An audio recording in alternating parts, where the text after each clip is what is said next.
केरल देश में एक राजा थे, बड़े प्रतापी राजा।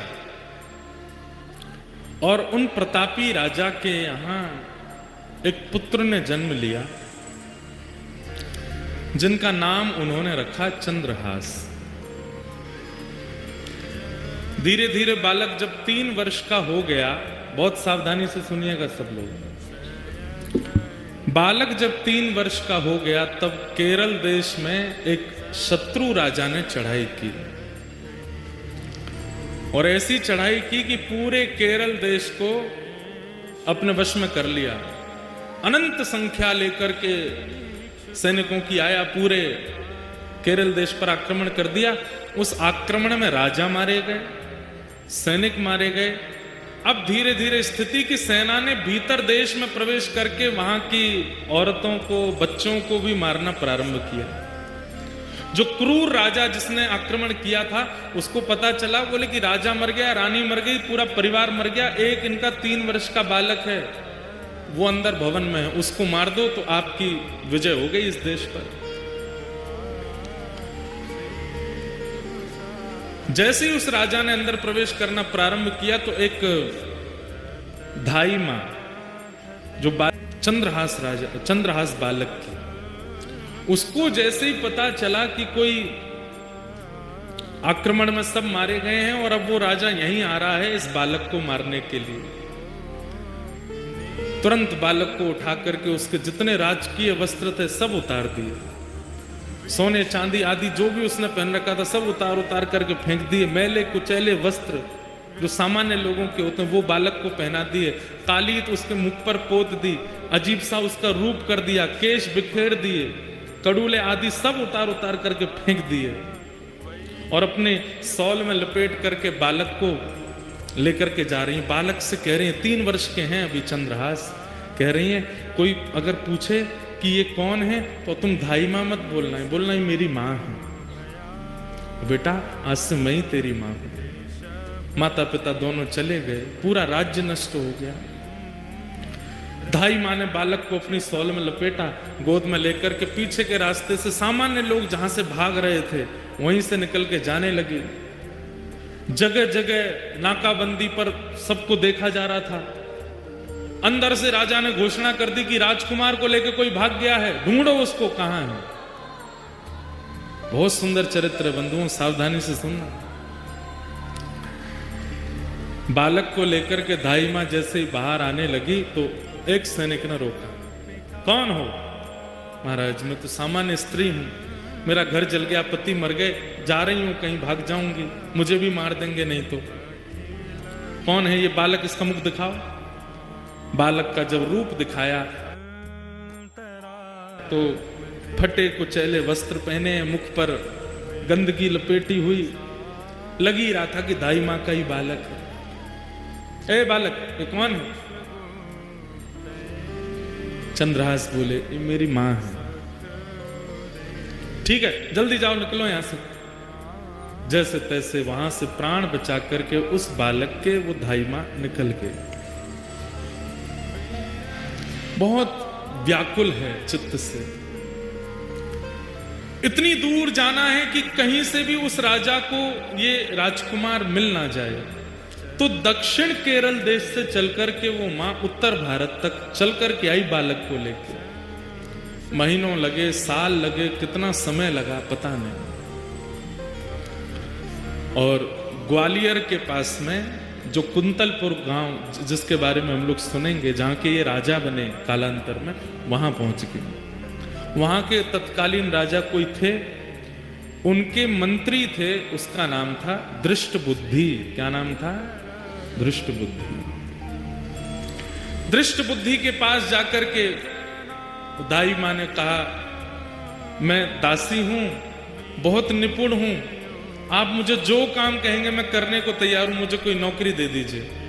मां को लगा उत्तर भारत में कम से कम इतने 1000 किलोमीटर की दूरी है, कम से कम यहां सुरक्षित रहेंगे राजकुमार।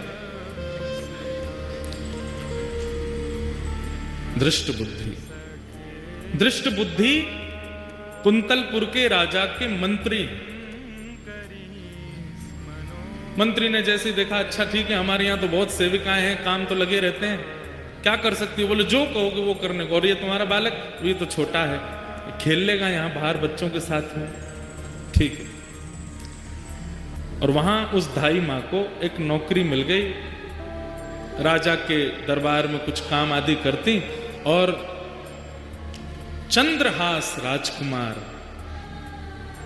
अब पूरा नगर दाई माँ को जानता है, जितने लोग जानते हैं सब कहते हैं ये बालक कौन है? बोले कि ये दासी पुत्र है। कहां एक राजमाता का पुत्र, कहां एक राजा का राजकुमार, और अब क्या बन गए हैं? दासी पुत्र। 2-2 दिन तक भोजन नहीं मिल पाता है, रात्रि सोने की व्यवस्था नहीं हो पाती है, दाई माँ के साथ ही चंद्रहास रहते हैं। आज चंद्रहास जी एक दासी पुत्र हो गए। कैसा उनका जीवन? छोटे बच्चों के साथ में बाहर गली में खेलते हैं, नाली में गिर जाते हैं, सब कुछ राजकीय अब नष्ट हो चुका है और दासी पुत्र के नाम से ही जाने जाते हैं। लेकिन ठाकुर जी जब परीक्षा लेने पे आते हैं तो बंधु अति कर देते हैं कई बार। 5 वर्ष की आयु हुई चंद्रहास जी की, और जो दाई मां उनको लेके भागी थी बचाने के लिए, अब उसके प्राण निकलने लगे। कोई नहीं है अब चंद्रहास जी का इस दुनिया में, माता पिता परिवार सब मारा जा चुका है, एक दाई मां है बस। और अनजान नगर सब दासी पुत्र समझते हैं इनको। चंद्रहास जी गए अपनी मां के पास, दाई मां के पास, तो देखा बिस्तर पर पड़ी, बुखार चढ़ रहा है। सिर दबाने लगे, मां आपको क्या हुआ?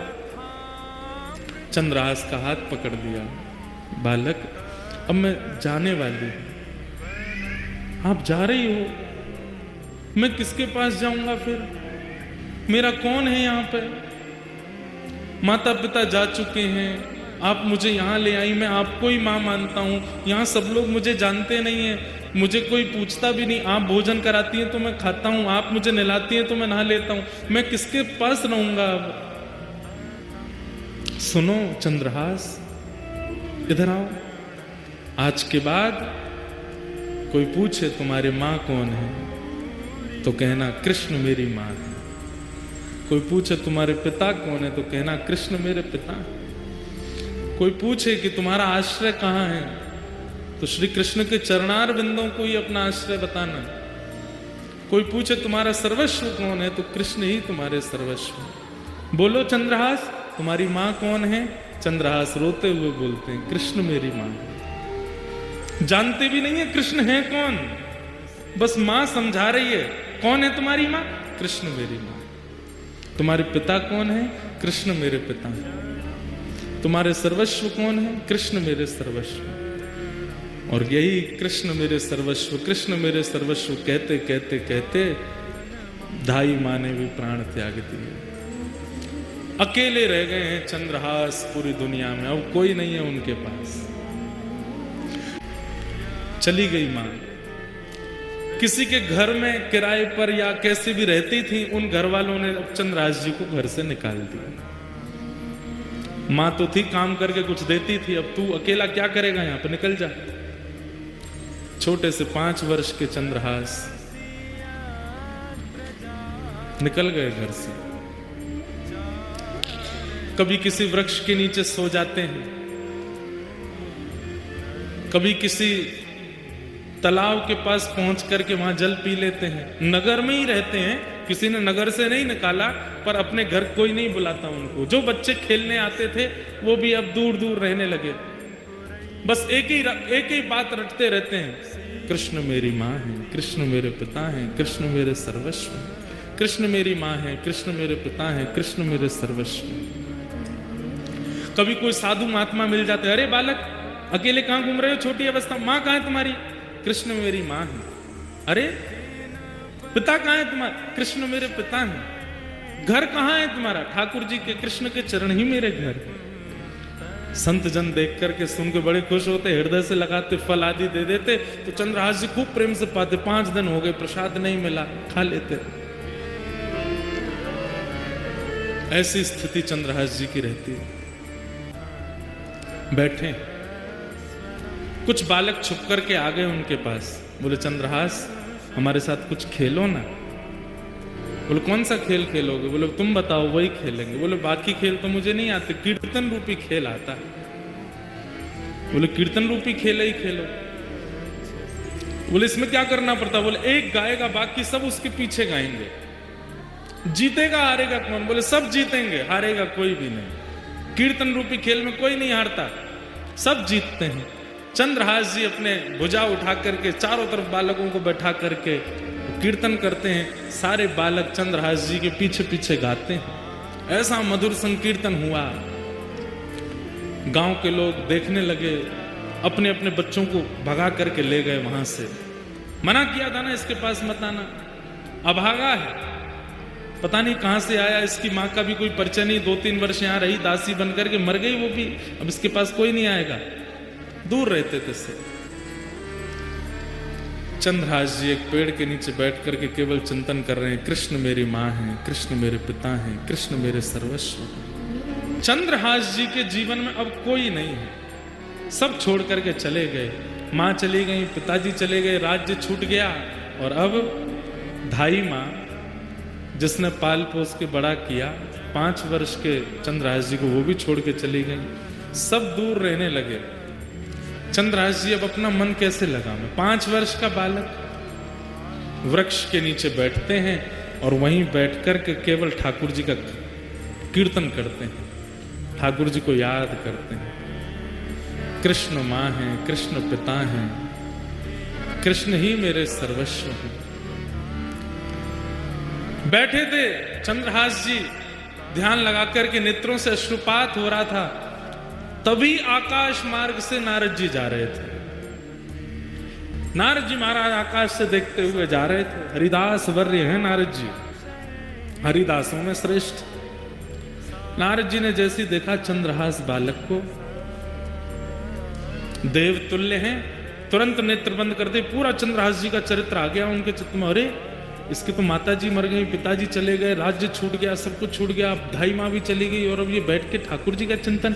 ठाकुर जी को जानता नहीं है, केवल धाई माँ कह गई कृष्ण ही तुम्हारे पिता माँ है, उनके पास जाओ। उनका चिंतन कर रहा। नारद जी प्रकट हो गए सामने। चंद्रहास जी को बढ़िया सुगंधी सी आई तो नेत्र खोल करके देखा, आहा सुंदर वीणा हाथ में लिए, देव दत्ताम मिमाम वीणाम स्वरत ब्रह्म विभूषिताम मूर्छयित्वा हरि कथाम गायमानश्चराम्य हम। नारद जी सामने खड़े हैं। चंद्रहास जी बोले, हे ऋषिवर, मैंने अनेक संत ऋषियों के दर्शन किए, पर आप जैसा तेज और आप जैसी उपस्थिति से जो मेरे चित्त में प्रसन्नता, ऐसा मुझे पहले कभी नहीं हुआ। आप कौन हो? नारद जी बोले, मैं नारद हूं। ये नारद कौन है? चंद्रहास जी को क्या पता, कथा आदि तो कभी सुनी नहीं। नारद जी बड़े प्रसन्न बोले, नारद चंद्रहास, मैं परम भक्त हूं ठाकुर जी का, ठाकुर जी मुझसे बहुत प्रेम करते हैं। कौन ठाकुर जी? बोले श्री कृष्ण। श्री कृष्ण नाम सुनते ही चंद्रहास जी तो व्याकुल हो गए। मेरी मां कृष्ण, मेरे पिता कृष्ण, मेरे सर्वस्व, और जो धाई मां बोल के गई वही कृष्ण। बोले हाँ, मैं उनको बहुत प्रिय हूं, उन्होंने मुझे भेजा तुमसे मिलने के लिए। चंद्रहास जी रोने लगे, मेरे सब छोड़ के मुझे चले गए, धाई मां बोल के गई कृष्ण ही मेरे सर्वस्व हैं, वो मुझे कैसे मिलेंगे? कृपा करके मुझे बताओ ना। नारद जी महाराज बोले, मिलेंगे, जल्दी मिलेंगे। उससे पहले तुम्हें अभी बहुत कुछ करना है और तुम्हारे द्वारा बहुत कुछ होना है, ताकि और वैष्णवों को भी प्रेरणा मिले। इसलिए चंद्रहास, सबसे पहले तुम दीक्षा ग्रहण करो, आओ मेरे पास। और श्री चंद्रहास जी को सामने बैठा करके श्री नारद जी महाराज ने दीक्षा प्रदान की। गले में कंठी माला पहनाई, सिर पर तिलक लगा दिया और कान में मंत्र कह करके कहा कि अब नित्य इस मंत्र का जाप करना है। चंद्रहास, ठाकुर जी तुमको मिलेंगे। और अब एक चीज और करनी है, क्या? ठाकुर सेवा। सेवा से मन की मनीलता जाती है। मैं कैसे सेवा करूंगा? मेरे पास तो ना घर है, ना मकान है, ना आसन है, ना सिंहासन है, कुछ भी नहीं है। मैं तो खुद पेड़ के नीचे रहता हूँ, कोई आश्रय मुझे मिलता नहीं। कीर्तन गाता हूँ तो कई बार लोग कीर्तन करने के लिए घर पर बुला लेते हैं तो भोजन प्रसाद पवा देते हैं। मैं ठाकुर जी की सेवा कैसे करूंगा? बोले तुम चिंता मत करो, तुम्हारे पास ठाकुर जी हैं। बोले मेरे पास? बोले हाँ। कहाँ है? वो तुम जो गोटियों से खेलते हो कंचा, उनको लेके आओ। तो खूब सारे कंचे इकट्ठे किए थे चंद्रहास जी, पूरे दिन अकेले क्या करें, उनसे खेलते रहते थे। उन्हीं कंचों में एक बहुत सुंदर श्याम वर्ण के वो शालिग्राम जी थे और उनको भी रखा था। नारद जी ने ढूंढ करके कंचों के बीच में शालिग्राम जी निकाले, बोले ये हैं, ये ठाकुर जी हैं। चंद्रहास अब इन्हीं की सेवा तुमको करनी है। ये ठाकुर जी हैं, मैं तो इनसे खेलता था। तो बोले तो क्या हो गया, पता नहीं था ना तुमको? अब हम बता रहे हैं, ये ठाकुर जी हैं, शालिग्राम भगवान है। फिर शालिग्राम भगवान कौन होते हैं, कैसे होते हैं, पूरी कथा सुनाई नारद जी ने चंद्रहास जी को। कौन है, कैसे हैं, कहां से आए हैं, कैसे इनका प्रादुर्भाव हुआ। अभी देवोत्थान एकादशी, तुलसी शालिग्राम विवाह, उस दिन शालिग्राम जी का जन्मोत्सव भी है, उसी दिन शालिग्राम जी प्रकट हुए। पूरी कथा सुनाई। ये पूरी कथा नारद जी ने चंद्रहास जी को सुनाई। चंद्रहास जी ने शालिग्राम जी की महिमा जान करके बड़े प्रसन्न हो गए और कहा, पर गुरुदेव मैं सेवा करूं कैसे? ना मुझ पर चंदन है, ना रोली है, कुछ भी तो नहीं है, ना इत्र है, ना कोई माला है, क्या कैसे करूंगा? तब नारद जी ने कहा, बोले सबसे सरल सेवा है इनकी। बोले क्या? दिखा के खाओ, धो के पी लो। जो भी खाना है इनको दिखा के खाना है, और जो भी पीना है इनको उसमें धो करके ही पीना। उस समय चाय आदि तो कुछ होती नहीं थी, दूध था और पानी था। बोले जब दूध पियो तो इनको धो दो, जो बचे उसको पी लो, जब जल पियो तब भी इनको धो दो, पी लो, और जो भी पाओ इनको दिखा के खाओ। अब सुनिएगा कितने सरल हैं चंद्रहास जी। चंद्रहास जी बोले मुझ पे तो जेब भी नहीं है, मैं इनको कहां लिए घूमूं? नारद जी बोले अब तुम देख लो, अब हमने तुमको सेवा बता दी है, तुमको जैसे रुचि लगे। तुम्हारे पास जब गोटी बन के खिल सकते हैं तो जैसे तुम रखोगे वैसे रह भी लेंगे। सोई चंद्रहास जी ने शालिग्राम जी मुंह में धर लिए। बोले गुरु जी ये बढ़िया है। बोले क्या? जो भी खाऊंगा इनको दिख करके ही पेट में जाएगा, जो भी पीऊंगा धुल करके ही पेट में जाएगा। आप लोग ऐसा मत करना, कहीं आप ऐसे करो। जैसे ही मुंह में शालिग्राम जी रखे, नारद जी के नेत्र सजल हो गए। वाह भैया शालिग्राम, इस ब्रह्मांड में दो ही हुए जिन्होंने मुंह में शालिग्राम रखे, या तो गोपाल जी या चंद्रहास। या तो गोपाल जी ने मुंह में ठाकुर जी रखे। अरे चंद्रहास तेरी भक्ति बहुत सुंदर है। छोटे से शालिग्राम जी को अपने मुंह में रखते हैं चंद्रहास जी। जो भी खाते हैं उस खाई हुई वस्तु को शालिग्राम जी देख लेते हैं, पा लेते हैं, मुंह में लेके वस्तु कहते हैं, है शालिग्राम देख लो का खा रहा हूं, पा लेते हैं। जब जल पीते हैं तो शालिग्राम जी का स्पर्श होके चला जाता है। ऐसे चंद्रहास भक्त।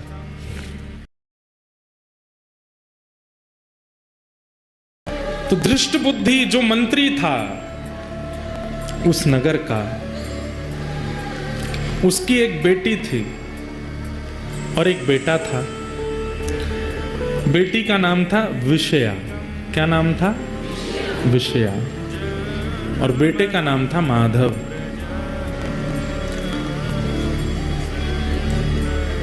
एक बार गालव ऋषि, जिनकी वजह से ग्वालियर नाम पड़ा स्थान का, उन गालव ऋषि का आगमन उस नगर में हुआ, कुंतलपुर में। गालव ऋषि का आगमन हुआ तो मंत्री जी ने उनका खूब स्वागत सत्कार आदि किया, और सत्कार करने के बाद कहा, भगवान पुत्र की मुझे चिंता नहीं है, पुत्र तो मेरा माधव बन जाएगा कुछ ना कुछ, पर मेरी बेटी बहुत सुंदर है, बहुत गुणवान है। इतने अच्छे अच्छे गुण किसी पुत्री को प्राप्त नहीं होते जैसे मेरी पुत्री में। आप कृपा करके इसकी जन्म कुंडली या इसकी हस्तरेखा देख करके बताओ इसका भविष्य कैसा होगा। और मुझे सबसे बड़ी चिंता तो है, मैं बोल नहीं पा रहा हूं, पर इसका पति कौन होगा, किससे इसका ब्याह होगा। गालव ऋषि बोले लाओ दिखाओ। जैसे ही विषया का हाथ देखा, हाथ देख करके उसकी पूरी कुंडली आदि सब बना करके गालव ऋषि बोले दृष्टबुद्धि, तुम्हारी पुत्री को परम सुंदर पति प्राप्त होगा, बहुत सुंदर। उसको देख करके सब न्योछावर हो जाएंगे, इतना सुंदर स्वरूप उसका होगा, ठाकुर जी जैसा स्वरूप होगा। सुन करके पूरा नगर प्रसन्न हो गया, सब घर के लोग प्रसन्न हो गए, आनंदित हो गए। वाह, सुंदर वर मिलेगा। कन्या वर्यते रूपम, शास्त्र आज्ञा करते हैं। वो बात अलग है कि धन कारण ब्याह करना पड़ता है, संपत्ति के कारण ब्याह करना पड़ता है, परिवार के प्रेशर में ब्याह करना पड़ता है, लेकिन अगर स्त्री से पूछो तो कन्या वर्यते रूपम, उसको रूप ही चाहिए, पतिदेव जो है हमारे सुंदर हो। बुद्धि गालव ऋषि से कह रहे हैं मेरी पुत्री की कुंडली देख के बताओ कैसा वर मिलेगा। तो बोले बहुत सुंदर होगा, रूप बहुत सुंदर होगा उसका। अच्छा, गुण, गुण इतना सरल, इतना सहज, इतना योग्य, इतना विशेष, इतना अद्भुत कि कोई भी उसके पास बैठेगा, उससे वार्ता अगर कर लेगा तो उसमें एक वशीकरण जैसा होगा, उसी का हो जाएगा, उसके भाव में मोहित हो जाएगा, ऐसा पति होगा। कार्य आदि क्या करेगा? बोले कार्य, बोले एक दिन वो बालक कुंतलपुर का राजा बनेगा। ये सुनकर के तो दृष्ट बुद्धि नाचने लगा, वाह वाह वाह, मैं मंत्री हूं, मेरी कन्या राजा को ब्याहेगी। ब्याह के बाद राजा बनेगा, ब्याह से पहले नहीं। बोले कभी बन तो जाएगा ना राजा? बोले हाँ राजा बनेगा, राजा से ही ब्याह होगा। बोले अच्छा, और बताइए और बताइए। गुण गुण बताते गए। बोले गालव ऋषि बोले सब गुण ही गुण हो ऐसा नहीं होता, कुछ अवगुण भी होते हैं। बोले अवगुण बताओ। बोले अवगुण ये, तुमसे उसका मेल नहीं खाएगा, तुम्हारी बेटी से बढ़िया चलेगी उसकी, पर तुम्हारी और तुम्हारे जमाई की बिल्कुल नहीं बनेगी। ये सुन करके अब वो दृष्ट बुद्धि सोचने लगा ये कैसे हो सकता है, मैं मंत्री हूं इस राज्य का, यहां का भावी राजा, उससे मेरी नहीं बनेगी। बोले हाँ तुम्हारी नहीं बनेगी, और जब तुम्हारी बेटी का ब्याह होगा तो तुम सबसे बड़ी बीच में रुकावट बनोगे। जब गुणों को सुनता है और अब जब अवगुणों को सुनना है तो मेल ही नहीं हो रहा है। बोले जो गुण आपने बताए उसमें मैं रुकावट कैसे बन सकता हूं? सुंदर है, गुणवान है, वशीकरण उसके अंदर होगा, और आप बोल रहे हैं उसमें भक्ति भी होगी। बोले भक्ति की चरम स्थिति, सामान्य नहीं, चरम भक्त होगा भगवान का। बोले ठीक है भक्ति चरम होगी, लेकिन राजा भी तो बनेगा वो कालांतर में, सब होगा, तो फिर मैं बीच में कैसे आ सकता हूं? बोले ये तो समय बताएगा, तुम बीच में कैसे आओगे, तुम्हारी उससे नहीं बनेगी, और तुम हर प्रयास करोगे उसको रोकने का, अपनी पुत्री का होने से। बेटी तो वहीं बैठी बैठी पिता को देखने लगी, पिताजी आप ऐसा मेरे साथ नहीं करोगे ना? बोले बेटी मैं क्यों करूंगा, अब ये बता रहे हैं वो तो सुनना पड़ेगा। ठीक है, सब बातें बताई। सब बातें बताने के बाद गालिब ऋषि ने प्रसाद आदि पाया। बोले चिंता मत करो, बहुत अच्छा भविष्य होगा तुम्हारी बेटिया का, तुम बिल्कुल निश्चिंत रहना। ठीक है, थोड़ी चिंता में तो आ गया दृष्ट बुद्धि। जैसे ही गालिब ऋषि जाने लगे तो सब लोग जाते हैं बाहर तक छोड़ने के लिए। उसी समय बाहर नगर के बालक, जिनके परिवार इतने बड़े नहीं है, छोटे छोटे घरों के बालक, वो सब खेल रहे थे चंद्रहास जी के साथ में। गालव ऋषि जैसे ही बाहर निकले तो उनकी तो दृष्टि ऐसी थी, वो जिसका मुख देख लें उसका भविष्य पता चल जाता था। चंद्रहास जी जैसे ही बाहर आए, बाहर आते ही उनकी दृष्टि ऐसे घुमाई नगर के ऊपर, वहां वो बालक खेल रहे थे, बीच में चंद्रहास जी का तो आकर्षण था ही रूप में। चंद्रहास जी को जैसे देखा, ओहो कुंतलपुर का भविष्य तो मेरे सामने खड़ा है। दृष्ट बुद्धि आया, कौन भविष्य मतलब? हे भगवान आप क्या कह रहे हैं? बोले वो बालक कौन है? वो बालकों के साथ जो खेल रहा है, जिसका स्वरूप बुद्धि इतनी सुंदर नहीं है, इतनी सुंदर है पर वस्त्रादि इतने शोभायमान नहीं, वो कौन है? दृष्ट बुद्धि बोला पता नहीं कौन है। अब ये 3 वर्ष के थे जब दृष्ट बुद्धि ने घर से निकाल दिया इनकी मां के मरने के बाद। बोले महाराज मुझे क्या पता, यहाँ तो बहुत बालक है, होगा किसी का बालक, ऐसे ही डोल रहा है। आज वैसे तो पता चलता है कोई दासी का आदि का पुत्र होगा। इतने में ही दृष्ट बुद्धि का पुत्र आया माधव। बोले हाँ पिताजी भूल गए ये कौन है? बोले कौन है? बोले एक दासी नहीं आई थी हमारे यहाँ छोटे बालक को लेकर के, जिसने कहा था जो सेवा करोगे करूंगी। उसने प्राण त्याग दिए थे ये जब छोटा था। हाँ हाँ हाँ हाँ एक आई थी, केरल देश से आई थी। बोले हाँ वो जो बालक जिसको छोड़ के वो मरी, वही बालक है। गालव ऋषि बोले ये वो बालक है? बोले हाँ महाराज वो इसकी माँ हमारे यहाँ दासी थी, उसी का पुत्र, माँ मर गई, अब रहता है इधर उधर ही घूमता रहता है। गालव ऋषि बोले इसको पास बुलाओ। पास बुलाया, सामने आकर के खड़े हो गए चंद्रहास जी, हाथ सिर पर रख दिया। स्पर्श नहीं करते थे गालव ऋषि किसी का। चंद्रहास जी के सिर पर हाथ रखा। बोले कुंतलपुर का भावी राजा है, इस नगर का राजा होगा। सुन करके दृष्ट बुद्धि बोला आप क्या बोल रहे हैं? इसकी माँ का पता नहीं, पिता इसके हैं नहीं, परिवार कोई है नहीं, ये राजा कैसे बन सकता है? राजवंश का राजकुमार राजा बनेगा? बोले मैंने जो बोल दिया वो होगा। और सुनो देख लेना प्राण नहीं निकल जाए ये बात सुन के तुम्हारे। बोले क्या? तुम्हारी बेटी का भी इसी से ब्याह होगा, तुम्हारी बेटी विषया का इसी से ब्याह होगा, यही तुम्हारा जमाई बनेगा। सुन करके दृष्ट बुद्धि मूर्छित हो गया। गालव ऋषि की बात दृष्ट बुद्धि के दिमाग में नहीं बैठी। अभी अभी बता के गए हैं कि तुम विपरीत हो जाओगे, तुम सबसे बड़े अनर्थ का कारण बनोगे, तुम हर प्रकार से रोक टोक करोगे, आदि आदि सब बता के गए हैं। और ये भी बता गए कि यही तुम्हारी जमाई है आने वाले। अब उठ करके खड़ा हुआ, जैसे ही देखा चंद्रहास को फटे से कपड़े पहन रखे थे, धूल मिट्टी लगी पड़ी है, सोने का ठिकाना नहीं, बाल कब से धोए नहीं, जटा बन गए हैं। और अपनी पुत्री को देखे विषया को, ये नहीं हो सकता, असंभव है, ये मैं होने नहीं दूंगा। भीतर चलो, बच्चों को भीतर ले गए, किवाड़ बंद कर दी। गालव ऋषि अपना कहका करके सब चले गए वहां से। अंदर आते ही विपरीत प्रवचन करने लगा। बोले ऋषि जनों की कोई बुद्धि तो होती नहीं है, सठिया गए हैं, ऐसे कुछ भी बोलते हैं और ऐसा कोई भाव नहीं है। और बिटिया तू चिंता मत करना, एक श्रेष्ठ राजकुल का बालक आएगा, उससे तेरा ब्याह करूंगा मैं। विषया बोली पिताजी महाराज जी बोल के गए थे कि आप होने नहीं दोगे ब्याह, आप वही कर रहे हो।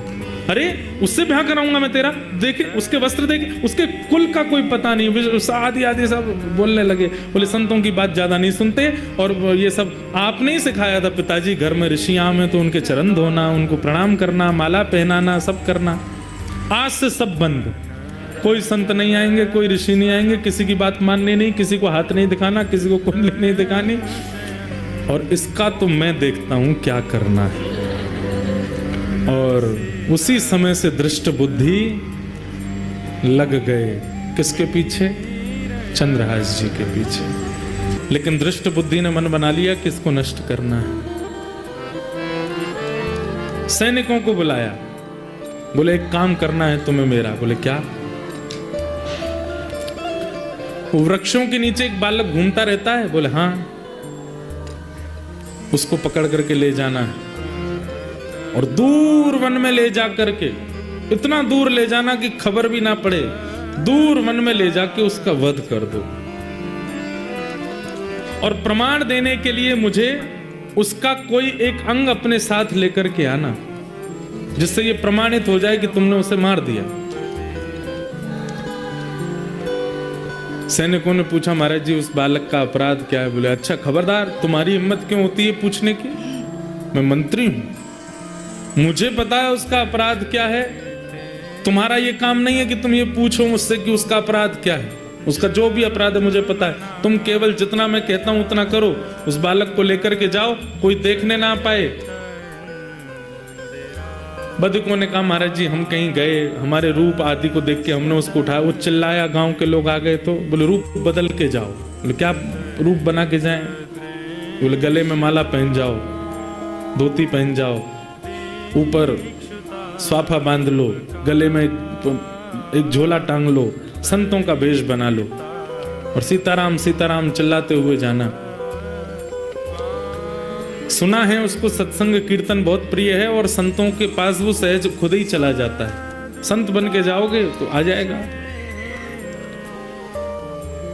सैनिकों ने संतों का रूप धारण कर लिया और संत रूप धारण करके वो सब सैनिक जन गए चंद्रहास जी के पास। चंद्रहास जी बैठ करके भगवत स्मरण कर रहे थे।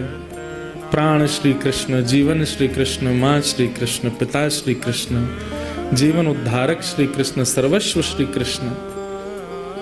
जैसे ही वे रूप बदल करके चंद्रहास जी के पास पहुंचे, चंद्रहास जी को देखते ही पता नहीं कैसी एक परम शांति सी का अनुभव उनको चित्त में होने लगा। परम शांति का अनुभव देख करके मानो ऐसा मन होने लगा हम और देख लें, इसके पास बैठ लें, इसके रूप को निहारते रहें, इसकी आंखें, इसके नाक, इसका मुख, इसके कान, पता नहीं परी अच्छी सी शांति से प्रकट कर रहे हैं। पर सारे सैनिक एक दूसरे के प्रति सोच रहे हैं कि कहीं ऐसा नहीं मुझ में लोभ आ रहा हो, ये सब लोग मेरी स्थिति को देख के कुछ और सोचें। पर वास्तव में सबके चित्त में एक साथ लोभ आ रहा था उसको देखने की। बोले कि अगर हमने इसको मारने का मन नहीं हो रहा, इसका कोई अपराध नहीं है, पर अगर हमने इसको नहीं मारा तो हम मारे जाएंगे। छोटे छोटे बच्चे, हमारे घर परिवार सब, हमारा वो दृष्ट बुद्धि मंत्री बहुत दुष्ट है, सब खत्म कर देगा इसको नहीं मारा तो। और ऐसा भी नहीं कि हम जाके कह देंगे मार दिया, वो तो प्रमाण मांगेगा, प्रमाण दिखाओ, उसका कोई अंग दिखाओ, क्या काट के लाए हो। सावधानी से सुनना। दृष्ट बुद्धि की आज्ञा की ज्यादा प्रेशर था इनके ऊपर, सैनिकों के ऊपर। तो सैनिकों ने जैसे ही आंख खुली चंद्रहास जी की, देखा ओहो संत जन बैठे हैं, संतों के वेश में थे, तुरंत चरणों में प्रणाम किया। अब तो महाराज वो और बिक गए। बोले कितना प्यारा है, एक तो रूप इतना सुंदर, स्वभाव कितना अच्छा इसका, चरणों में प्रणाम कर रहा है। तुरंत जल लेकर के आए नदी का, तो आप चरण धोने लगे। बोले मुझे चरणामृत चाहिए। मेरे गुरुदेव जो मुझे नियम बता के गए, नारद जी महाराज ने चंद्रहास जी को यहाँ पर अद्भुत ज्ञान प्रदान किया, उसका विषय तो मैंने छेड़ा ही नहीं है। उसमें नारद पांचरात्र संपूर्ण सिखा करके गए हैं, जो भगवान ने नारद जी को बताया कि एक वैष्णव का नियम कैसा होना चाहिए। संत दिखते ही परिचय अपरिचय बाद की बात, दिख रहा है स्वरूप से संत हैं, सबसे पहले प्रणाम करो और हो सके तो चरणामृत ले लो। चंद्रहास जी दौड़ करके गए, जल लेके आए, चरणामृत लेने लगे। अब वो सब सैनिकों के मन में आवे कैसे मारेंगे इसको। बोले भैया इसकी ऊपर देखो ही मत, आंखों पे हाथ धर लो, अपने बच्चों का विचार करो, अपनी जान प्यारी है तो इसको मारना पड़ेगा। ए बालक चंद्रहास, तुम बहुत अच्छा कीर्तन करते हो, कृपा है ठाकुर जी, हमारे आश्रम पे करोगे? आपका आश्रम कहाँ है? दूर है, यहां से जंगल पार करके जाना पड़ता है, चलोगे? चल दूंगा नाथ, संतों की आज्ञा तो नकारनी नहीं है, गुरुदेव की ऐसी आज्ञा है, आप कह दे मैं चल दूंगा, चलो। और श्री आगे ले गए घनघोर जंगल में, कोसों दूर उस नगर से। अचानक से वे चारों रुके गए, अपने खड़क तलवार आदि लेकर के हाथ में खड़े हो गए, पर वो सैनिकों जैसे लगे ही नहीं रहे। क्यों? आंखों में दया है, हाथ कांप रहे हैं।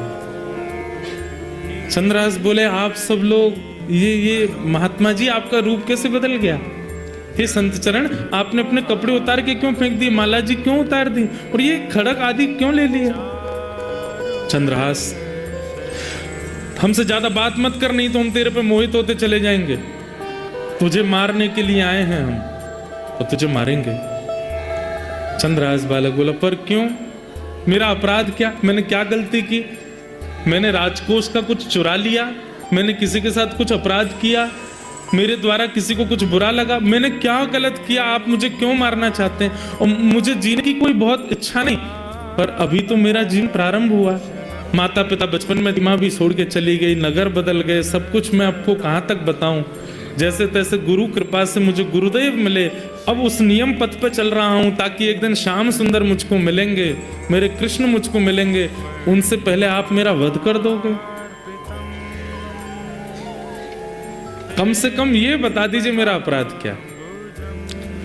बताने की अनुमति नहीं है, बस तुमको मारना है। और हमसे ज्यादा बात मत करो, तुम जल्दी आओ, सर अपना नीचे करो, मुख मत दिखाओ, हमें काट सर।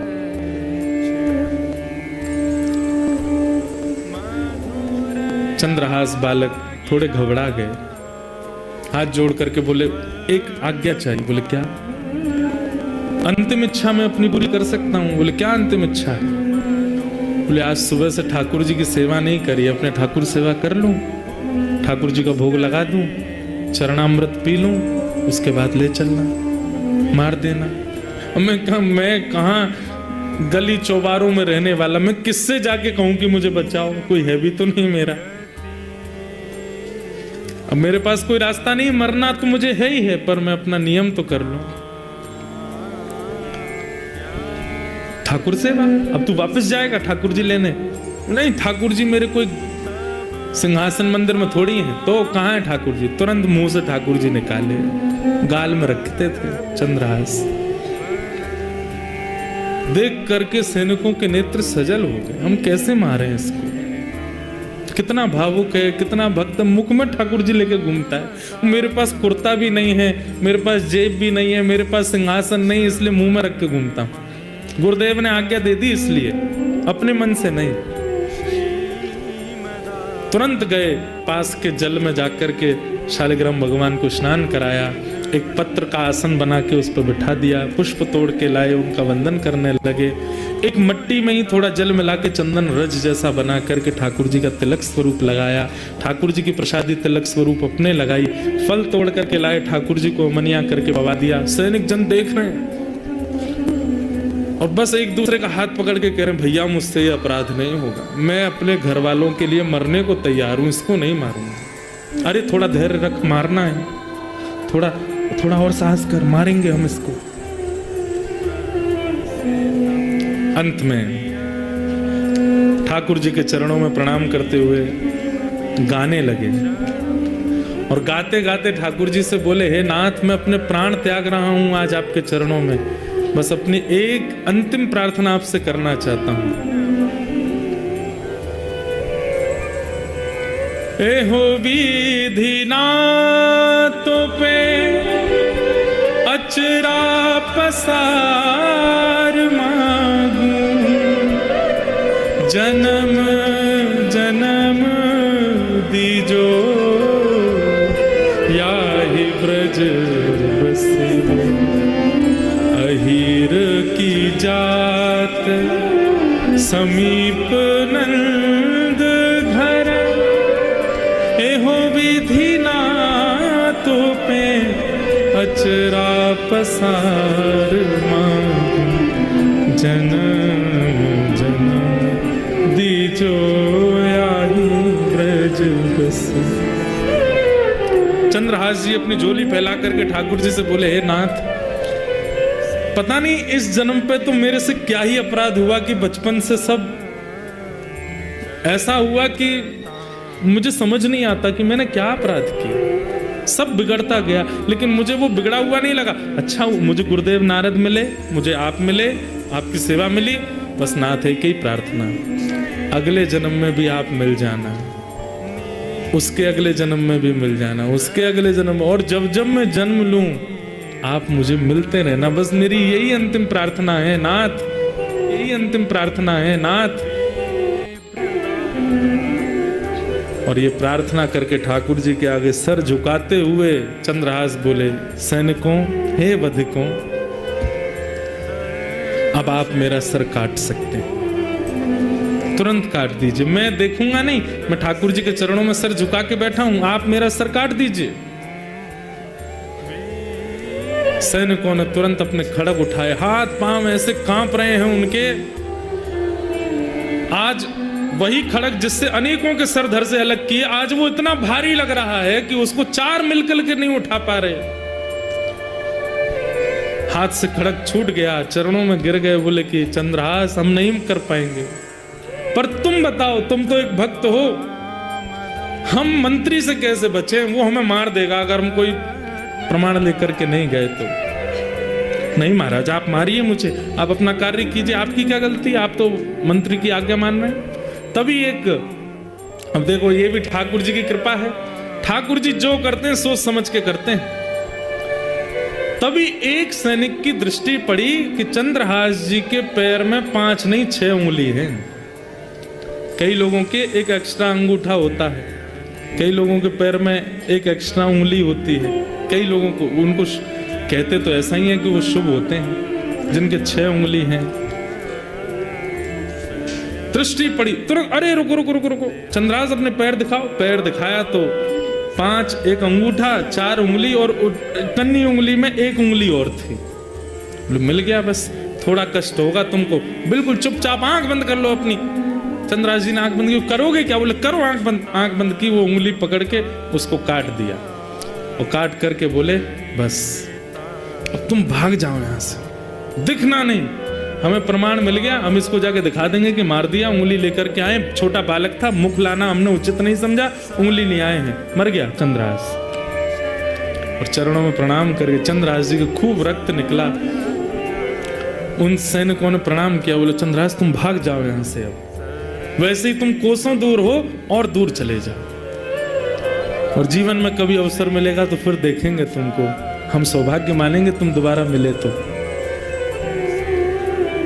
उंगली छोटी सी काट करके ले गए सैनिक जन, इतने नाचते हुए आ रहे थे। यहां पर दृष्ट बुद्धि मंत्री सैनिकों को देखता है, बड़े खुश लगते हो। ऐसा लगता है काम हो गया। जी हुजूर, काम कर दिया हमने, प्रमाण दिखाओ। उंगली दिखाई, देख करके हंसने लगा दृष्ट बुद्धि। संत बोलता था उससे ब्याह होगा मेरी बेटी का, संत बोलता था वो राजा बनेगा यहाँ का। ये सब संत मंत कुछ नहीं होते, इनकी बातें ऐसी रहती हैं। और अब देखो अपनी पुत्री का ऐसे कुल में ब्याह करूंगा, और देखना फिर क्या होता है। अब हो गया पत्ता साफ। और ये गालव ऋषि, इनको तो कभी बुलाना ही नहीं अपने यहाँ, कुछ भी बोल जाते हैं। मंत्री से बड़े थोड़ी होते हैं संत ऋषियों की वाणी।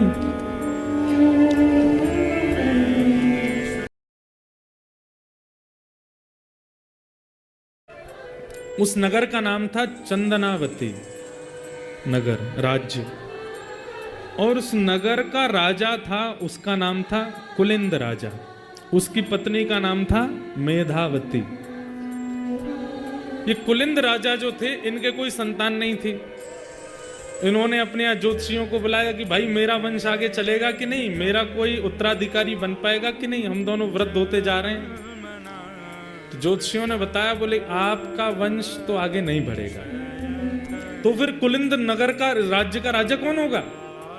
तो उन्होंने देखा, बोले महाराज आपको एक यज्ञ करना पड़ेगा, और उस यज्ञ की पूर्णाहुति कलश लेकर के आपको जंगल में एक सरोवर है, वहां जाना पड़ेगा, वहां स्नान करना पड़ेगा। जब आप वहां से लौट करके आ रहे होंगे, तब आपको एक बालक मिलेगा। वही बालक आप गोद लेंगे, और वही बालक कुलिंद देश का राजा बनेगा। ठाकुर जी जैसे स्क्रिप्ट राइटिंग कोई नहीं कर सकता भैया। ऐसी सुंदर डायरेक्टर हो तो ठाकुर जी जैसे। हम सबकी स्क्रिप्ट लिख रखी है उन्होंने, कब कहां क्या हो जाए कुछ नहीं पता है। अब सोचिए, अब कुलिंद राजा, उसने अनुष्ठान किया, अनुष्ठान करने के बाद यज्ञ विसर्जन के लिए सरोवर स्नान करने जा रहा है। सरोवर में स्नान करके जैसे ही लौटे, तो कहा था सैनिकों ने कि वो ब्राह्मणों ने, लौटते समय बस ध्यान से देखते आना, एक बालक मिलेगा। लौटते समय जब आ रहे थे, तभी दृष्टि पड़ी एक वृक्ष के नीचे चंद्रहास जी बैठे। ठाकुर जी का स्मरण करने में। जाते ही राजा ने उनके पास बैठे बोले, पूछ तो लूं कहीं किसी का बेटा ना हो, कहीं किसी और का ना हो, मेरे को तो अनाथ बालक चाहिए जिसको मैं अपने कुल दीपक बनाऊं। ये कौन है, इसकी जानकारी तो ले लूं। पूछा कि तुम कौन हो, तुम्हारा नाम क्या है। चंद्रहास जी कहते हैं, मात पिता सब कृष्ण हैं, मात पिता सब कृष्ण हैं, है घर यह आकाश। मेरे माता पिता कृष्ण हैं और ये आकाश ही मेरा घर है। नाम हमारो सब कहें बालक चंद्रहास। माता पिता सब कृष्ण है, घर है यह आकाश। और सब चलते फिरते बोलते थे, इसलिए अपना नाम पता चला, मेरा नाम है चंद्रहास। सुन करके राजा चकित हो गए, अपनी रानी को देखने लगे। तुम्हारी माँ कौन है? बोले कृष्ण। पिता? वो भी कृष्ण। ताऊ चाचा सब कृष्ण। आकाश ही मेरा घर है, मेरा नाम चंद्रहास। मतलब अनाथ नहीं, नाथ तू अनाथ को। भगवान का नाम नाथ है, द्वारिका नाथ, जगन्नाथ, श्रीनाथ, सब जगह नाथ हैं। और नाथ का मतलब क्या होता है? रक्षक, स्वामी। अगर आप नाथ हैं, नाथ, तो मुझसे बड़ा अनाथ कोई नहीं है। हम सबको कहना चाहिए, नाथ तू अनाथ को, तो अनाथ कौन मोह। आप सब चंद्रहास जी महाराज को पिताजी मिल गए, माताजी मिल गए। लेकिन देखिए कितनी अद्भुतता। मैं तो चरित्र सुन के इतना आनंदित हुआ हूं, पढ़ करके इतना सुख। चंदनावती देश के राजा हैं और हमको एक ब्राह्मणों ने कहा था कि हमको एक बालक मिलेगा मार्ग में, अनाथ बालक, उसको हम अपना बालक बना, उसी को हम अपनी राज्य का राजा बनाएंगे, उसी को अपना उत्तराधिकारी बनाएंगे। तुम हमारे पुत्र बन सकते हो, हम दोनों को अपने माता पिता रूप में स्वीकार करोगे? तुम जो कहोगे वो हम करेंगे। मतलब जैसे कोई लड़का लड़की का ब्याह होता है, ऐसे संबंध हो रहा है। ये सुनकर के चंद्रहास जी महाराज बोले, देखिए माता पिता तो मेरे कृष्ण हैं, उनके अलावा मैं किसी को मानता नहीं, पर आपको पुत्र की आवश्यकता है, इसलिए मैं आपकी भरपाई तो कर दूंगा, लेकिन मेरी एक शर्त है। क्या? मेरे भजन में, मेरे साधन में, मेरी सेवा में आप विक्षेप तो नहीं करेंगे? मुझे ठाकुर जी के भजन में दिक्कत तो नहीं देंगे? अरे क्यों देंगे हम दिक्कत? तुम्हारे लिए एक छोटा महल बनवा देंगे, तुम राजकुमार होगे उस देश के, प्रेम से रहना, अनेक सेवक हूं। नहीं, मुझे कोई सेवक नहीं चाहिए, मैं अकेला अपने ठाकुर जी की सेवा अपने हाथ से करूंगा। बस मुझे इतना वचन दे दीजिए, मेरी सेवा में आप विक्षेप नहीं डालेंगे तो मैं चलूं। हमें मंजूर है बालक, हम कोई तुम्हारी विक्षेप नहीं, तुम खूब प्रेम से सेवा करना, 24 घंटा लगे रहना सेवा में, बस तुम हमें स्वीकार करना। ठीक है, अगर आप मेरी भक्ति में बाधक नहीं बनेंगे तो मैं पुनः कह दूं, माता पिता तो मेरे कृष्ण हैं, पर आपका पुत्र मैं बन जाता हूं। और श्री चंद्रहास जी ने उस राजा, कुलिंद राजा को अपने आप को पुत्र रूप में प्रदान कर दिया कि आप मुझे ले चलो। सिंहासन पर बैठे महाराज, पुष्प वर्षा हो रही है, लाखों की तादाद में पूरा चंदनावती नगर देख रहा है, हमारा राजकुमार आ रहा है बैठ करके, और रथ में बैठ करके श्री चंद्रहास जी पधारे। ये ठाकुर राज्य में आते ही पिता ने आज्ञा दी, बेटा चंद्रहास, अब तुम देखो ये मर्यादा है कुल की, तुम्हें विद्यालय पढ़ने जाना होगा। विद्यालय गए, विद्यालय जाकर के चंद्रहास जी ने पूरी शिक्षा ग्रहण की, जैसी शिक्षा एक राजकुमार को प्राप्त होनी चाहिए, वो सब शिक्षा ग्रहण करके वापस आए। वापस आकर के पिता ने उत्तराधिकारी रूप में उनको घोषणा करके पूरे नगर के सामने घोषणा कर दी कि भाई ये हमारे उत्तराधिकारी। चंद्रहास जी जैसे ही मंच पर आकर के हाथ जोड़े, उनकी रूप को देख करके, मुख का तेज देख करके, नेत्रों की गंभीरता देख करके तो पूरी प्रजा मोहित हो गई। राजा से कह दिया, बोले राजन आपने इतने सुंदर हमारे उत्तराधिकारी चुने हैं, अब तो बस इच्छा हो रही है कि ये राजगद्दी पर कब बैठेंगे, ये राजा कब बनेंगे।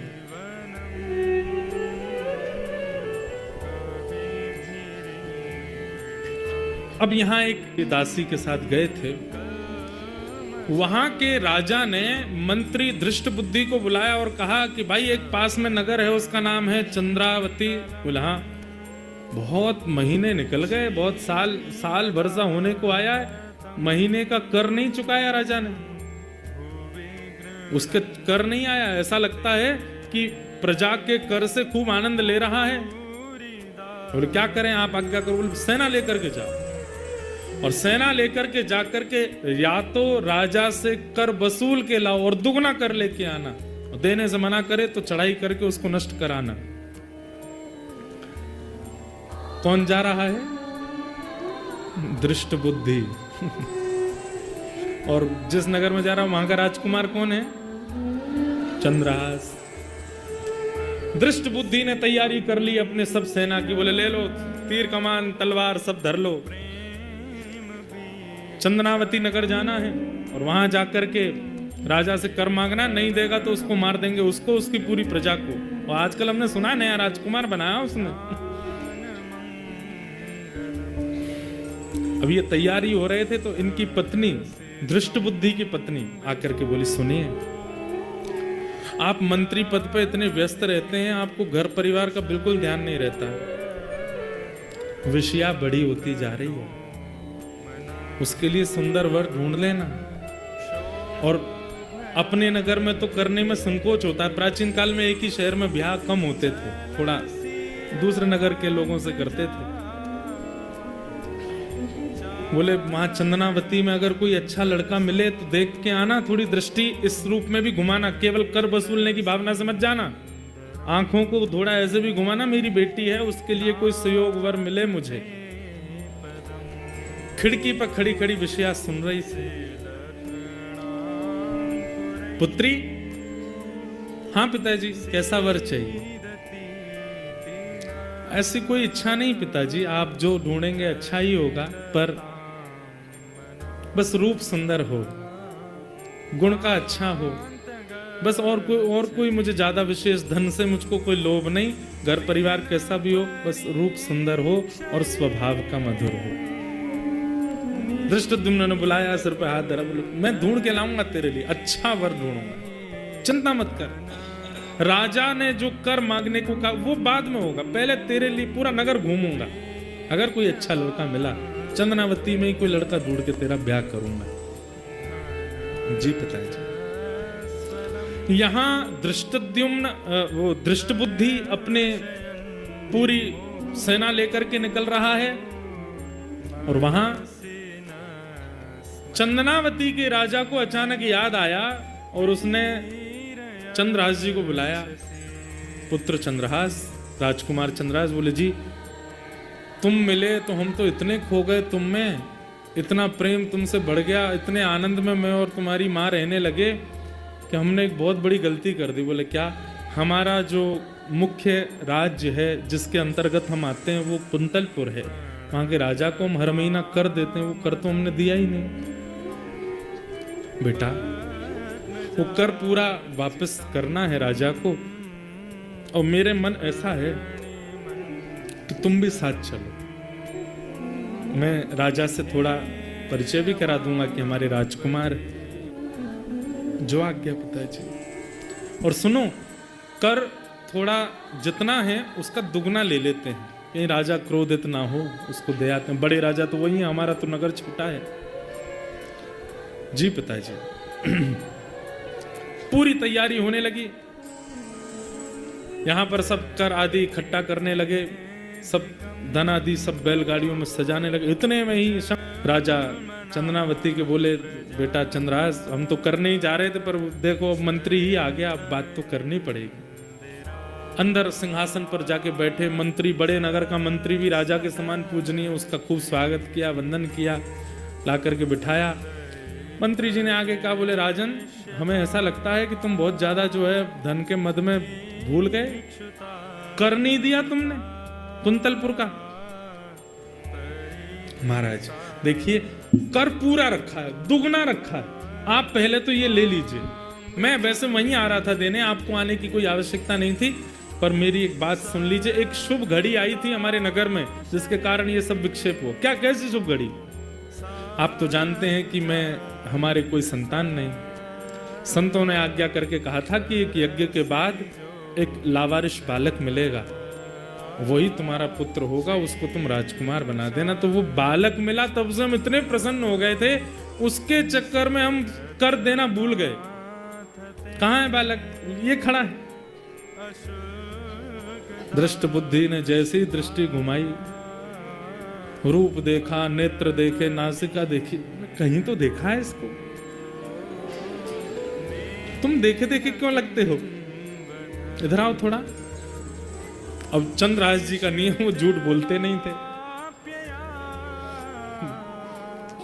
दृष्ट बुद्धि के छोंक लग गया चित्त में, बोले कि हे दृष्ट बुद्धि, कहीं ये वही तो नहीं जो तुम सोच रहे हो?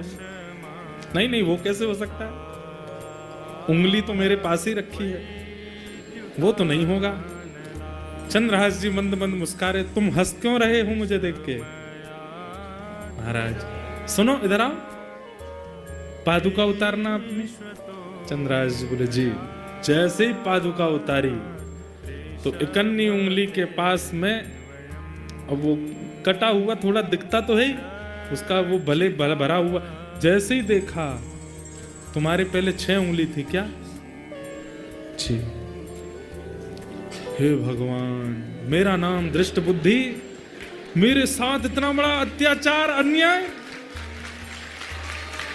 मेरी प्रजा खेल गई मेरे साथ। मैं इतना घमंड करता था कि मेरे जैसा महामंत्री नहीं मिलेगा किसी को, सेना इशारे पर नाचती है, मेरे साथ ऐसा कर दिया। तुम्हारा नाम चंद्रहास है?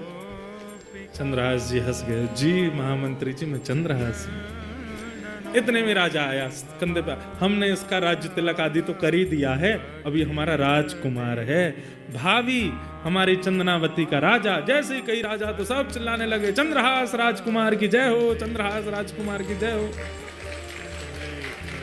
दृष्ट बुद्धि खड़ा खड़ा देख रहा है, दांत कसकसा रहा है। हाँ, बहुत अच्छा, बहुत अच्छा, सुंदर पुत्र है तुम्हारा, अच्छा बालक मिला, भगवान की कृपा है तुम्हारे। बस यही कारण था कि हम कर नहीं दे पाए, इसकी लाड़ प्यार में और इसके उसमें हम इतने व्यस्त हो गए। पर महाराज जी आप चिंता ना करें, ये दुगना कर है। 1 साल का कर नहीं दिया मैंने, ये 2 साल का कर दे रहा हूं। और इसका मतलब ये नहीं अगले साल नहीं दूंगा, ये 1 साल का अधिक मैंने अपनी तरफ से प्रसन्नता में दिया है राजा के लिए। मंत्री दृष्ट बुद्धि की तो बुद्धि काम कर नहीं रही, वो तो चंद्रहास को देखें और उनको ये याद आवे, वो संत कह के गए थे यही पति बनेगा तुम्हारी बेटी का। चंद्रहास को देख करके, अब उनका नाम ही है धृष्ट बुद्धि, जिसकी बुद्धि परम धृष्ट है।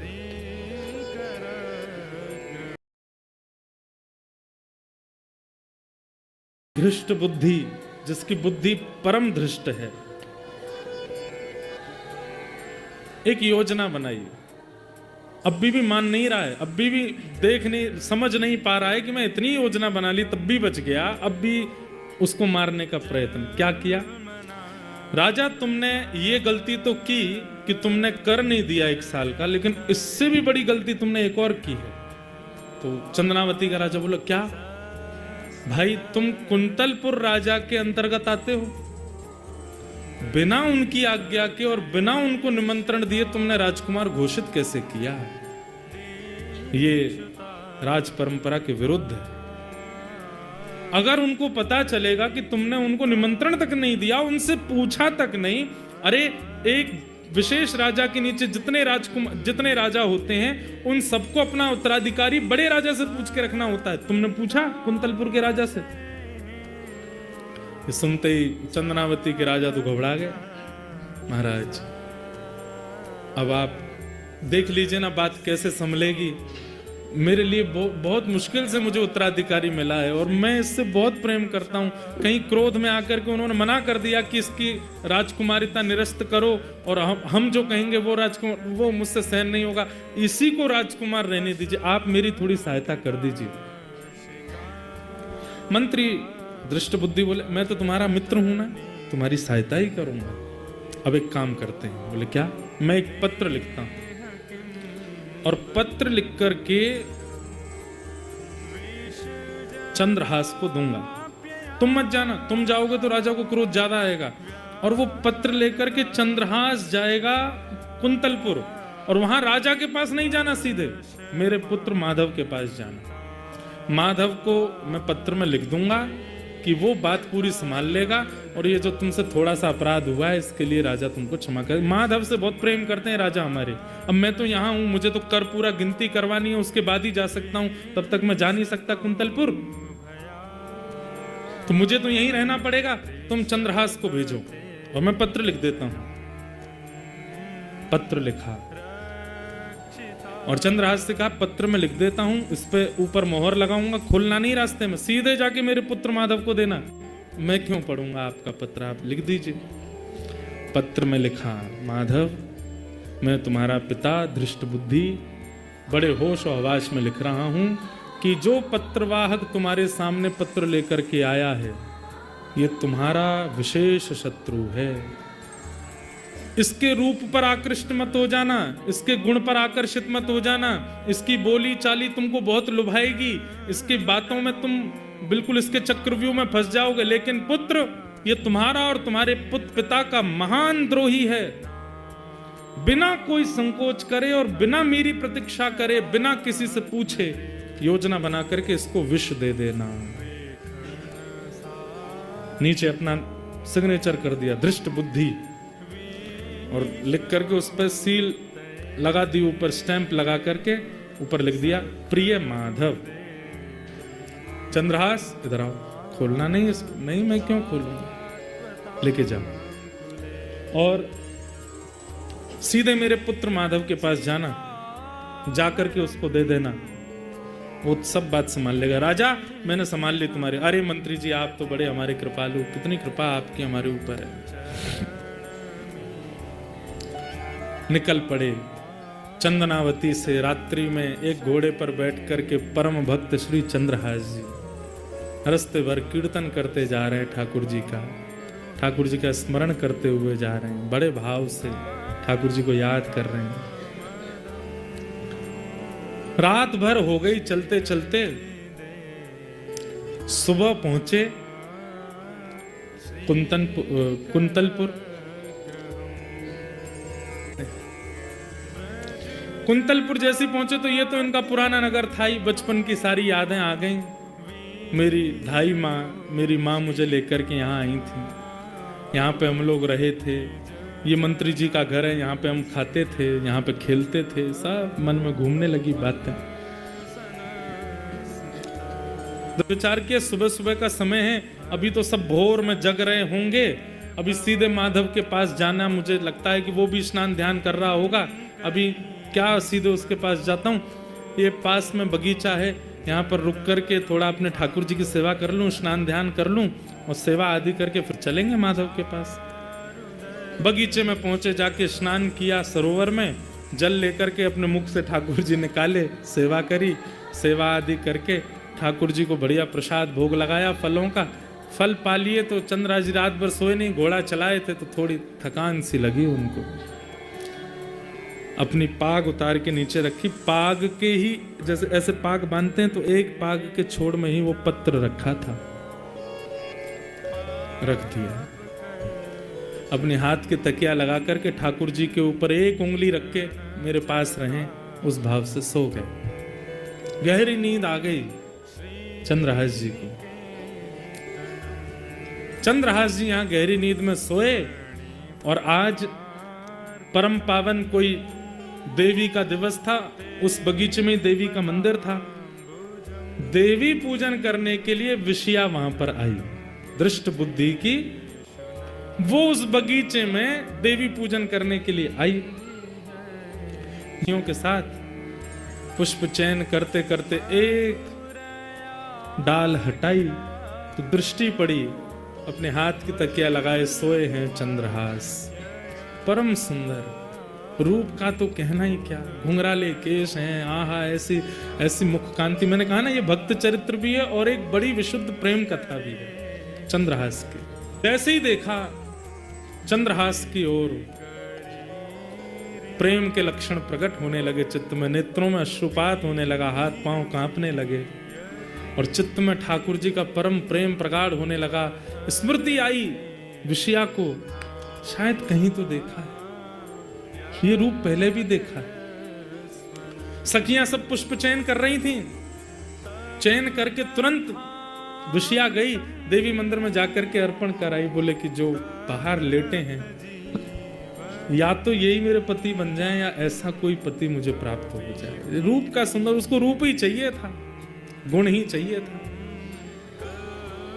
प्रणाम करके वापस लौट करके आई। अब तो एक झरोके में बैठ करके बस देखते रह जा रही है। वो सो रहे हैं चंद्रहास जी, देखते देखते बोले कहीं तो देखा है। थोड़ा और पास गई, कहीं से तो देखा है। और पास गई, कहीं तो देखा था। पास जाकर के देखा, लेकिन अब बड़े हो गए चंद्रहास जी तो इतने समझ में नहीं आए कौन है, कहां से, कैसे। तभी आसपास देखा क्या है, तो शालिग्राम भगवान थे, उन पे एक उंगली रख करके सो रहे थे और पास में एक पगड़ी रखी है। उस पगड़ी में से वो जो पत्र था वो थोड़ा सा दृष्टिगोचर हो रहा था और उस पत्र में भी वही भाग थोड़ा सा बाहर निकला है जिस पे लिखा है प्रिय पुत्र माधव। और माधव कौन है इनका भाई? माधव, माधव के लिए पत्र, ये तो मेरा भाई है माधव। धीमे से पत्र निकाला, पत्र निकाल करके जैसे ही वो धीमे धीमे हटाई, जो मोहर लगी थी, मोहर देख के पहचान गई तो हमारे राजवंश की मोहर है। और प्रिय माधव, कहीं भाई का पत्र तो नहीं, देख तो लूं क्या है इस पत्र में। तुरंत खोल करके जैसे ही देखा, ऊपर ही लिखा था प्रिय पुत्र माधव, मैं तुम्हारा पिता धृष्ट बुद्धि अपने पूरे होश आवाज में तुमसे कह रहा हूं कि पत्रवाहक जो तुम्हारे पास आ रहा है,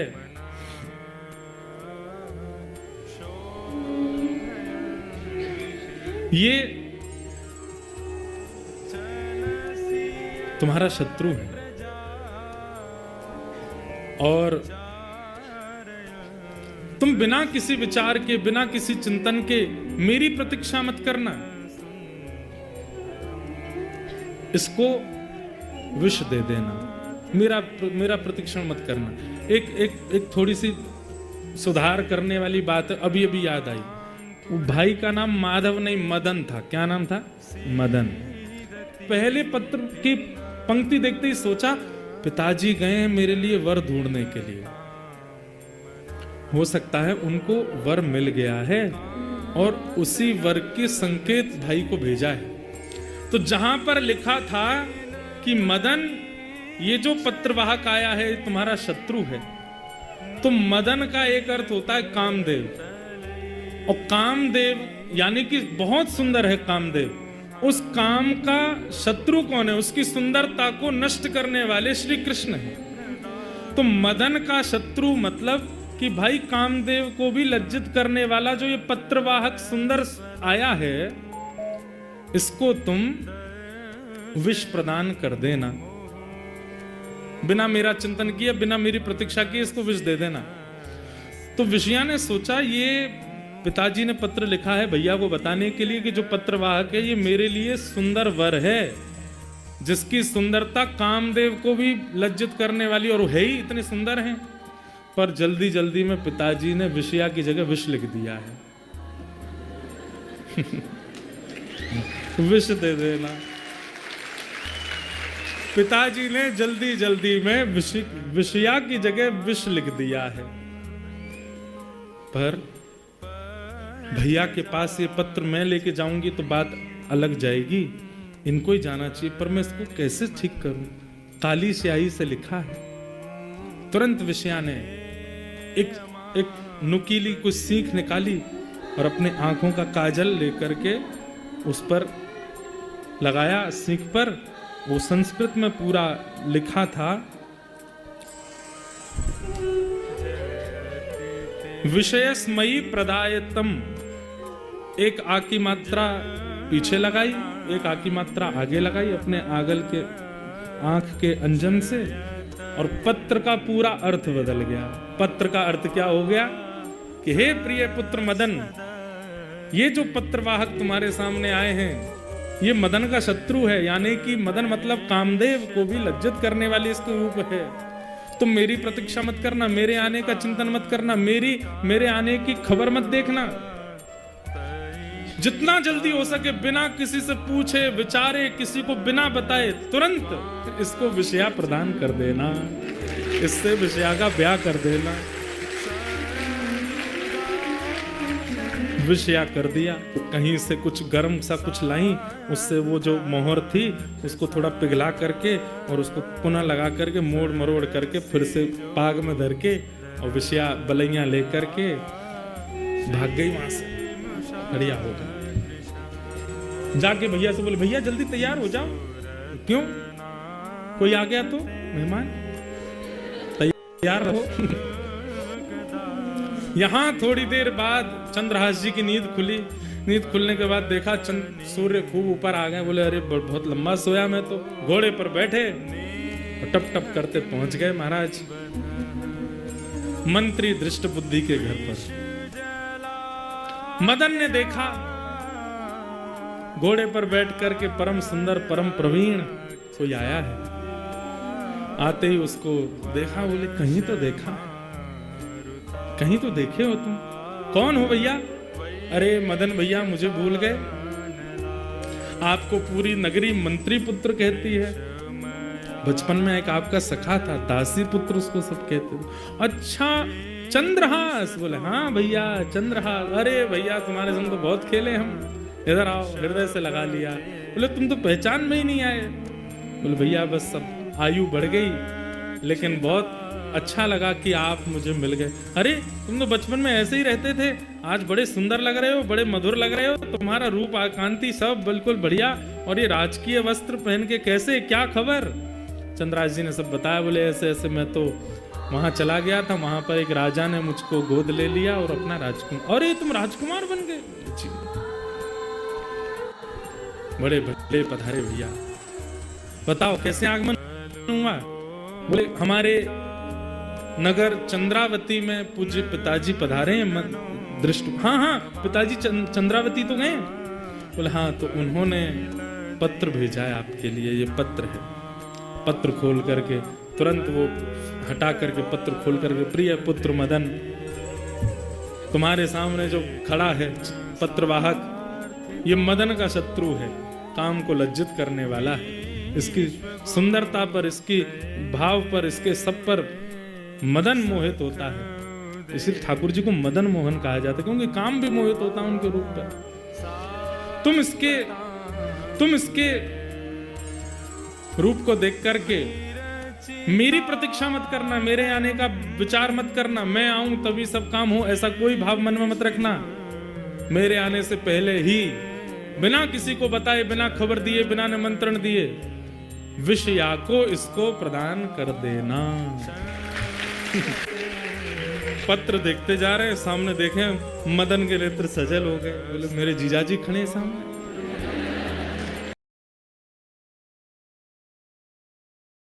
को तो नहीं बताना, माँ को तो बताना। माँ माँ माँ सुनो। बोले हाँ क्या हुआ? हमारी बहन के लिए सुंदर वर मिला है माँ। कहाँ है? पिताजी ने लिख करके भेजा है, विषया को दे दो, और कह रहे हैं मेरी प्रतीक्षा मत करना, तुम विवाह कर दो विषया का। कहाँ है जमाई राजा का? बोले द्वार पर खड़े। बाहर आकर के देखा तो बाहर चंद्रहास जी खड़े थे हाथ जोड़े। हाँ बारी जाऊं, कितने सुंदर हमारे जमाई राजा। लाला जल्दी कर। विषया को बोला, विषया जल्दी आओ। बिटिया तुम्हारी शुभ घड़ी आ गई, देखो सुंदर पति आए। देखा भी नहीं विषया, मुझे मंजूर है माँ, करा दो करा दो, अब देरी मत करो। पिता बेटी एक बात लेकिन कष्ट की है। बोले क्या? पिता ने कहा है कि वो नहीं आ पाएंगे। कोई बात नहीं माँ, आते रहेंगे पिताजी। आप तो मेरा ब्याह कराओ जल्दी। अब देखो संयोग कैसे बनते हैं। बेटा किसी को तो नहीं बताना, मैं हूं, तुम हो और विषया है और जमाई जी हैं, बस हम में ये ब्याह कर लेंगे। लेकिन ब्याह पढ़ाने वाले पंडित जी तो चाहिए। जाओ कोई पंडित जी को बुला लाओ। अब ये मदन जैसे ही निकल रहा था घर से, इतने में गालव ऋषि आ गए सामने, जो कह के गए थे कि इनका ब्याह होगा। हे ऋषिवर, बोले जी मेरी पुत्री की कुंडली देख करके बता दीजिए उसका ब्याह नक्षत्र कौन सा, जल्दी करना, जितना जल्दी हो सके करना। पिताजी ने आज्ञा करी है, जितना जल्दी हो सके विषया दे दो। गालव ऋषि भीतर आए, मंद मंद मुस्कुरा रहे थे, सब जानते तो थे। कुंडली देख करके बोले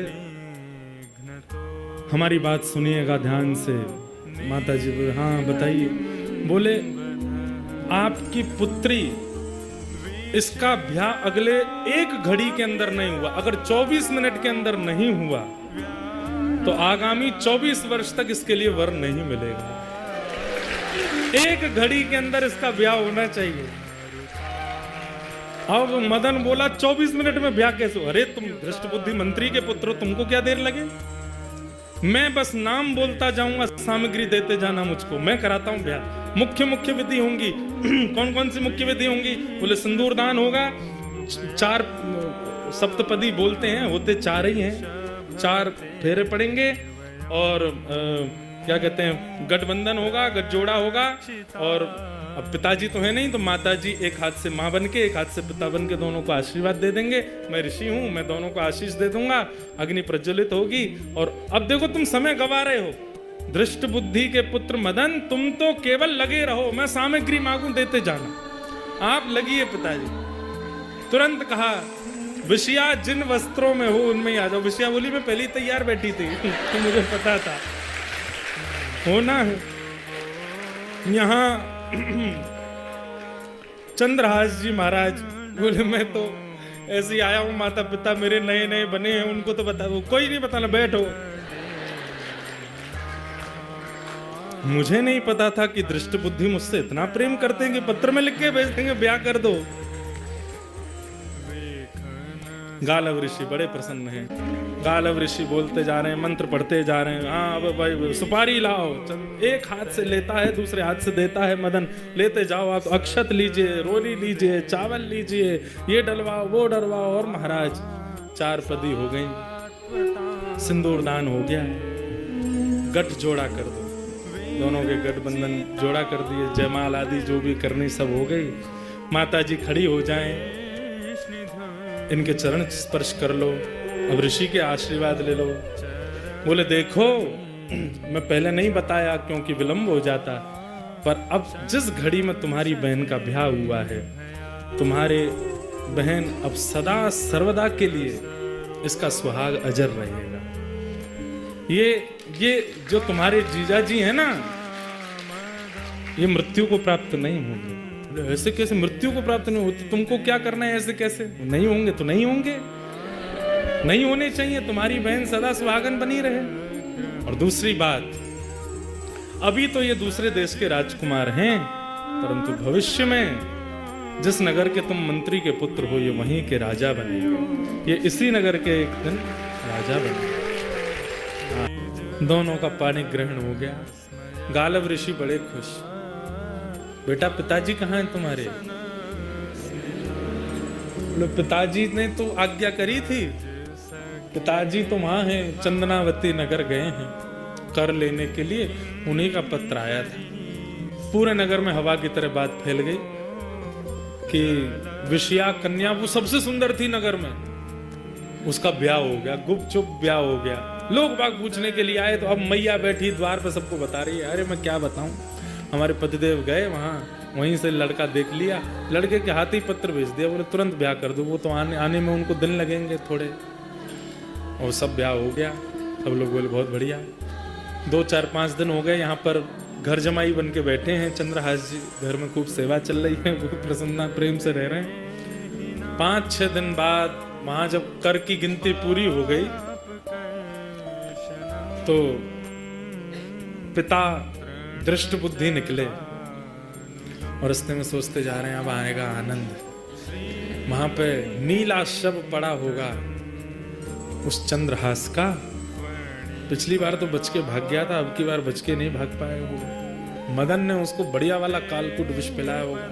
उसका शव देख करके फिर मैं आनंद करूंगा। ऋषियों की वाणी है, सत्य करनी है मुझको। एक दासी पुत्र, मेरी बेटी ब्याह करेगी उससे। जैसे ही पहुंचा कुंतलपुर, अब भीतर प्रवेश किए तो लोग बाग जो घूम रहे थे, बधाई हो बधाई हो बधाई हो, आपको बहुत बहुत बधाई हो महाराज।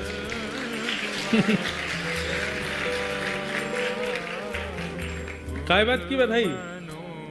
क्या हुआ भैया, तुम सब लोग बधाई क्यों दे? अरे क्या सुंदर वर भेजा आपने विषया के लिए। हम तो बचपन से सोचते थे इतनी सुंदर है विषया, उसके लिए सुंदर वर कैसे मिलेगा। दृष्ट बुद्धि जी को इतना सुंदर वर तो नहीं मिल सकता, पर आपने भी बिल्कुल ये समझिए नहले पे दहला दिया। और आपने बहुत अच्छा किया जो आपने ये कह दिया कि मेरी प्रतीक्षा मत करना। सुन करके दृष्ट बुद्धि बोले सब क्या बोल रहे हो, सब जगह सब बधाई बधाई देते जाएं। मंत्री जी तुरंत पहुंचे, द्वार पर देखा तो पत्नी खड़ी है हाथ में थाल लिए, बेटा मदन खड़ा है माला लिए, सब सेना खड़ी है, महामंत्री हैं, विषया खड़ी है और विषया के बगल में चंद्रहास खड़े खड़े मुस्कुरा रहे हैं। दृष्ट इधर, तूने पत्र नहीं पढ़ा था क्या? पिताजी आप क्यों भीतर तो आइए, भीतर चलिए ना। चंद्रहास को देख रहे हैं, बोले थोड़ा दूर खड़ा हो विषया से। अंदर गए, अंदर जाकर के बोले तूने पत्र नहीं पढ़ा था, मैंने तुझे पत्र भेजा था। ए चंद्रहास, तुमने इसको पत्र नहीं दिया? मैंने दिया, उसी की तो कृपा हुई सर। पत्र दिया? क्या किया तुमने उस पत्र का? पिताजी जैसा आपने कहा था वैसा मैंने किया। आपने पत्र में लिखा था, क्या लिखा था मैंने? आपने लिखा था कि जो पत्रवाहक आ रहे हैं ये मदन का शत्रु है, मतलब कामदेव का शत्रु है। सुंदर तो है ही हमारे जीजा जी। और फिर उसमें आपने नीचे लिखा था कि मेरी प्रतीक्षा मत करना, कोई विचार मत करना, कुछ सोचना मत, कुछ बूझना मत, विषया को इसको दे देना। मैंने पिताजी तुरंत ढूंढने गया तो संयोग की बात द्वार पर वो गालिब ऋषि मिल गए और उन्होंने तुरंत आकर के कहा एक घड़ी के अंदर ब्याह हो जाना चाहिए। 24 मिनट के अंदर अंदर तो हमारी बहन ब्याह गई और ब्याह हो गया इनका, दोनों की जयमाल हो गई, सिंदूरदान हो गया, सब कुछ हो गया। पिताजी विषया का ब्याह हो गया चंद्रहास से। सुनते ही विषया का ब्याह हो गया, सुनते ही मैंने कितना प्रयास किया था बचाने का। अरे मूर्ख, ये तुमने क्या कर दिया? पिताजी मुझे पता है आपको बहुत कष्ट है, मैंने आपकी प्रतीक्षा नहीं की, पर आपने लिखा था कि प्रतीक्षा मत करना, इसीलिए मैंने जल्दीबाजी में सब कर दिया। पिताजी बहुत अच्छे से सब हो गया है, बहुत बढ़िया। हमारी जीजा जी चंदनावती के राजा भी हैं। 4 दिन तक उठा नहीं बिस्तर से दृष्ट बुद्धि, बस सोचता रहा ये मैंने क्या कर दिया, ये कितना बड़ा अपराध हो गया, कितना बड़ा कष्ट मेरे जीवन में आ गया। मेरी सुंदर सुकोमला पुत्री जिसके लिए सर्वस्व मैंने किया, उसका ये भाव हो गया।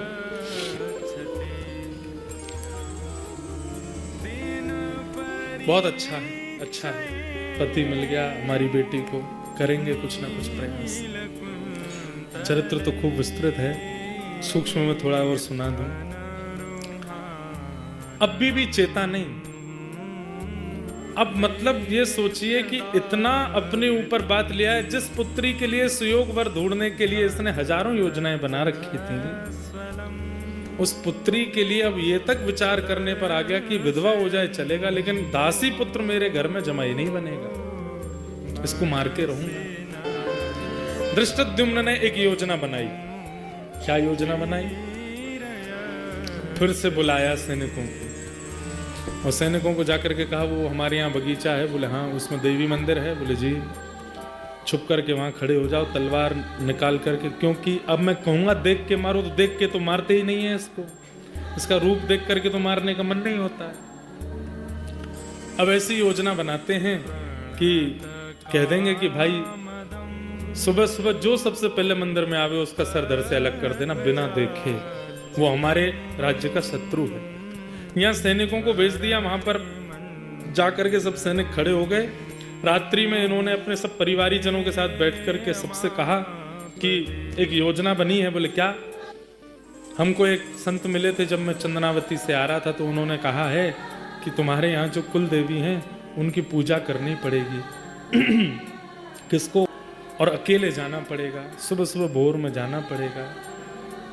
पुत्र, कल विषया तुम भी नहीं जाओगी, मदन तुम भी नहीं जाओगे, हम भी नहीं जाएंगे, अकेले जमाई राजा जाएंगे और मंदिर में जाके देवी पूजन सुबह सुबह भोर में करेंगे और वहाँ देवी पुष्प को ये चढ़ाएंगे, तभी इनका जीवन कल्याण में आदि आदि बहाने बना दिए। तो उस समय राजा अटारी पर खड़े थे कुंतलपुर के, उन्होंने बोले कि महाराज हमारे राज्य की कुशलता के लिए मुझे कुछ आज्ञा कीजिए, सब मंगल में बना रहे। बोले कल सुबह भोर में सबसे पहले देवी पूजन करने जाओ। राजा को ही आज्ञा कर दी। बोले कल सुबह सुबह चले जाएंगे महाराज। अब यहाँ वही हुआ, यहाँ पर मंत्री जी ने भेज रखे थे अंदर कि जो भी आवे सर धड़ से अलग कर देना।